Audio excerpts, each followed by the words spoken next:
It has been more than 2,000 years since the Vesuvius erupted and buried the ancient city of Pompeii in a little river of molten lava. Many of those who lived here were killed, but the walls and some of the buildings survived the destruction. Now decades of neglect and mismanagement are succeeding where the volcano failed, slowly reducing the remaining structures to rubble. This ancient spa is one of the many places closed to the public.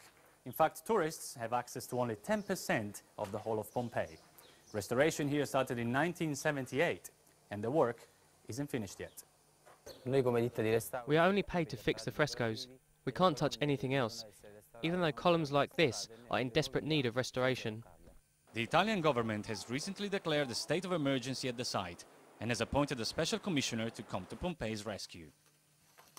More than $60 million will be invested to improve its image and speed up the restoration process. Antonio Orlando knows Pompeii inside out. He thinks that the government's measures are too little, too late. Unfortunately, it's not enough. It almost looks like a coup de théâtre to impress the world. What you really need is a team of restorers, architects and labourers that can take real care of this beautiful monument on a daily basis. More than 2.5 million tourists visit Pompeii every year, but once they get through the gates, they soon realize that the tourist infrastructure has crumbled too.